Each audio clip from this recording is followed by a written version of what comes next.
वो मुझे हमेशा कहानियाँ सुनाया करते थे सैम सर के बारे में। ये पता था कि पहले फील्ड मार्शल रहे हैं, जो एक हाईएस्ट रैंक है इंडियन आर्मी में, जो अब वो वैलिड भी नहीं है, वो देते भी नहीं है रैंक। और आर्मी चीफ रहे हैं हमारे, पर उससे ज़्यादा जो उनके लाइफ के पहलू हैं, जो डिटेल्स हैं, वो मुझे भी नहीं पता थे। सो जब पहले मुझे ये रोल मिला, तो एक खुशी थी कि बहुत बड़ी अपॉर्चुनिटी मिल रही है एज एन एक्टर।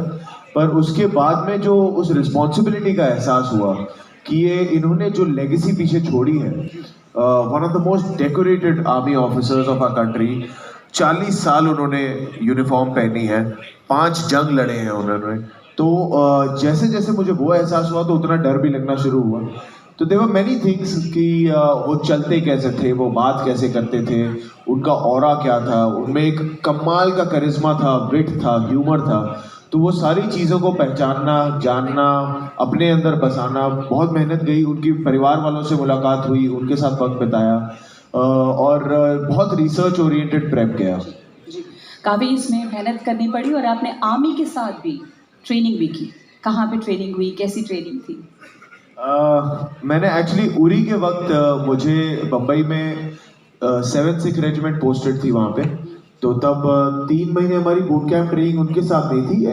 3 महीने बूट कैंप ट्रेनिंग अलग हुई थी, फिर 10 दिन उनके साथ ट्रेनिंग हुई थी 7th सिख रेजिमेंट से।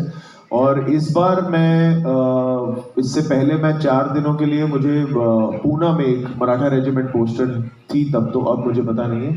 पर उनके साथ फिर मैंने 4 दिन वक्त बिताया था। तौर तरीके समझे थे, सीखे थे।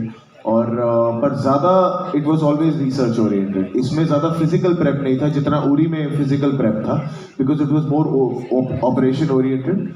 यहाँ पे more it was research oriented कि वो जैसे सेकंड लेफ्टिनेंट से फील्ड मार्शल हर रैंक उन्होंने कवर किया है, तो हर रैंक की अपनी क्या ड्यूटीज होती हैं, जूनियर्स के साथ कैसे होते हैं, जूनियर सीनियर्स के साथ कैसे होते हैं, तो वो सारे पहलू समझने ज़रूरी थे। सेना के साथ इतना करीब वक्त बिताना कैसा तजुर्बा था? वो मुझे ऐसा लगता है कि एज अ सिविलियन सबसे बड़ा अगर अवार्ड आपको मिल सकता है, वो ये है कि अगर आर्मी आपको अपना मान ले, वो बहुत बड़ा अवार्ड होता है। And I have been very very lucky कि I have been on the receiving end of that acceptance from the Indian army.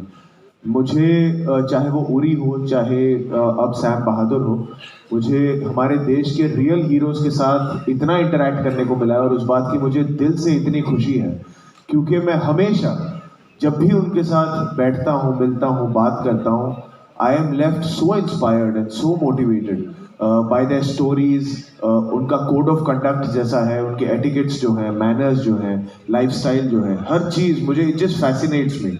और मुझे बहुत बहुत बहुत अच्छा लगता है उनके साथ वक्त बिताना।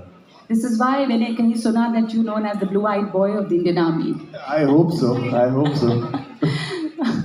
बिल्कुल, आर्मी ने आपको एक्सेप्ट किया जैसा आप बता रहे हैं। ये जो फ़िल्म है सैम बहादुर, जो फ़िल्म आपकी आने वाली है विकी, वो 1971 का जो युद्ध है भारत पाकिस्तान, और जिसके बाद में बांग्लादेश अस्तित्व में आया, हम सब जानते हैं कि ये इसकी पृष्ठभूमि है, उस युद्ध की कहानी भी है। तो 71 वॉर जो है उसने बहुत लोगों की ज़िंदगियाँ बदली। लोग दूसरे देश में आके बसे, परिवार उजड़े, बसे, ये तमाम चीज़ें हुई।